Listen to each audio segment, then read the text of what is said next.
ചേട്ടാ ഇപ്പൊ അച്ഛൻ്റെ ഗോകുലിന്റെ അച്ഛൻ ഹലോ ഗോകുലിന്റെ അച്ഛനായ ശ്രീ സുരേഷ് ഗോപിയുടെ സിനിമാ ജീവിതത്തിൽ പ്രധാനപ്പെട്ട ഒരുപാട് സിനിമകളിൽ സാറിന്റെ സാന്നിധ്യം ഉണ്ടായിട്ടുണ്ട്.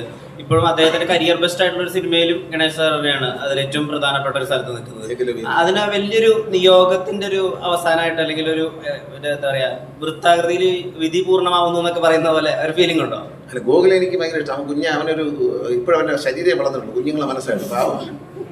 വെറും അവൻ നമ്മളത് പറയുമ്പോൾ നോക്കിയിരിക്കും, ഇങ്ങനെ കുഞ്ഞുങ്ങൾ കഥ കേൾക്കുന്ന പോലെ ഇരിക്കും. നല്ല സുരേഷ് ഗോപി എൻ്റെ കൂടെ അഭിനയിക്കുന്ന ആദ്യം യുവജനോത്സവ സിനിമയിലാണ്. ഞാനതിലൊരു പോസിറ്റീവ് ക്യാരക്ടർ, സുരേഷ് ഗോപി വില്ലനായിട്ടല്ല. അന്ന് തുടങ്ങിയ ഒരു സൗഹൃദമാണ്. ഇവനെ കൊച്ചുകാലത്ത് എനിക്കറിയാം, കുഞ്ഞിലേ അറിയാം.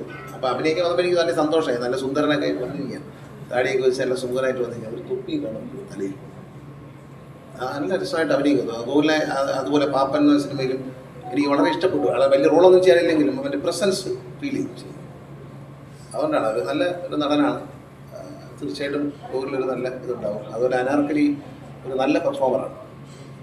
പലപ്പോഴും സംസാരിക്കുക, ഒരു ശബ്ദം പുറപ്പെടുവിക്കുകയോ വാ തുറക്കാതെയോ എല്ലാ എക്സ്പ്രഷൻസും, ദേഷ്യവും സന്തോഷവും സങ്കടവും പിണക്കവും എല്ലാം കാണിക്കുന്നുണ്ട്. മറ്റൊരു രസകരമായ പൂച്ചയാണ്. ഈ പൂച്ചയെ കൊണ്ടുവന്നു കേട്ടോ, നല്ല മനോഹരമായ പൂച്ച. എനിക്കത് ഈ പൂച്ചയെ തൊടാൻ ഭയങ്കര ഇതാണ്.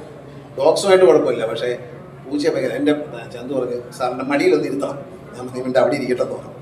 ഒരു ഫ്രണ്ടിൽ ടേബിളിൽ വെച്ച് പൂച്ച ചാടി ഓടിക്കണം. പൂച്ചയുടെ ഇടയ്ക്കിടയ്ക്ക് തിരിഞ്ഞ് നമ്മളെ നോക്കും, ആരടാ മട്ടിൽ. ഇത് കുറേ പണിയെടുത്ത് നമ്മൾ ഈ പൂച്ച ഒന്ന് എൻ്റെ മടിയിലിരുത്താൻ. കാരണം പൂച്ചയ്ക്ക് മനസ്സിലായി അവനാളെ ഇരുന്ന് എന്നെ ഇഷ്ടമല്ലാത്ത ആളാണ് എന്ന് മനസ്സിലാക്കിക്കൊണ്ടത്. പൂച്ച ഇറങ്ങി ഒരു പോക്ക്, എന്നെ ഒന്ന് തിരിഞ്ഞ് നോക്കി പൂച്ച ഇറങ്ങി. ആ പൂച്ച അവസാനം ഞങ്ങൾക്ക് സെൻസറിൽ കളയേണ്ടി വന്നു, ആനിമൽ സർട്ടിഫിക്കറ്റ് കിട്ടാത്തതുകൊണ്ട് എല്ലാം ഹൃദയയിലായി. അതും കൂടെ പറഞ്ഞുകൊണ്ട് ഞങ്ങൾ ചെറിയൊരു തിയേറ്റർ വിസിറ്റ് ഉണ്ട് PVR ജസ്റ്റ് ഒന്ന് പോയിട്ടാണ്. ഞങ്ങൾ സാറിനെ ഒരുപാട് ആൾക്കാർ കിട്ടിയതാണ്. വെരി സോറി, ഞങ്ങൾക്ക് ജസ്റ്റ് തിയേറ്ററിൽ പോയിട്ടെന്ന് പറഞ്ഞു. എല്ലാവരും കൂടെ ഒന്ന് വരാമോ പ്ലീസ് തിയേറ്ററിലേക്ക്? Thank you. മുമ്പ് ഒരു ഗ്രൗണ്ട് വർക്ക് ഉണ്ടാവുമല്ലോ, നമ്മൾ ഈ കാര്യത്തെ പറ്റിയിട്ട് നമ്മളൊരു ഫ്ലോ ചാർട്ട് ഉണ്ടാക്കുന്ന പോലെ നമ്മുടെ മുമ്പിൽ മൈൻഡ് മാപ്പിംഗ് ഉണ്ടാവും. ഈ മൈൻഡ് മാപ്പിംഗ് ആവശ്യം വന്നിട്ടില്ല ശരിക്കും പറഞ്ഞാൽ. കാരണം ഞങ്ങൾക്കിടയിൽ അങ്ങനത്തെ ടോക്സ് തന്നെ ഇങ്ങനത്തെ ഒരു വേൾഡ് എക്സിസ്റ്റ് ചെയ്യുന്നുണ്ട്. സോ ഞങ്ങൾ രണ്ടുപേരും ഇതിനകത്ത് കുറച്ച് ലോസ്റ്റ് അങ്ങനത്തെ ഒരു വേൾഡിനകത്തും.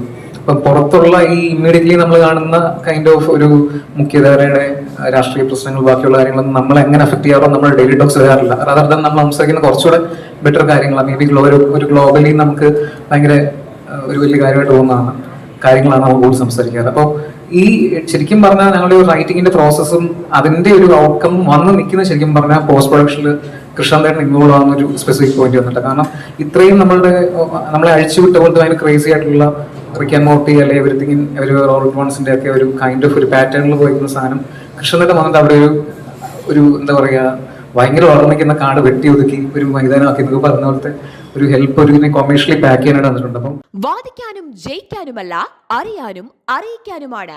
ഇനി സത്യസന്ധമായ വാർത്തകൾ നിങ്ങളുടെ വിരൽത്തുമ്പിൽ. എത്രയും വേഗം സബ്സ്ക്രൈബ് ചെയ്യൂ SN Media News YouTube channel.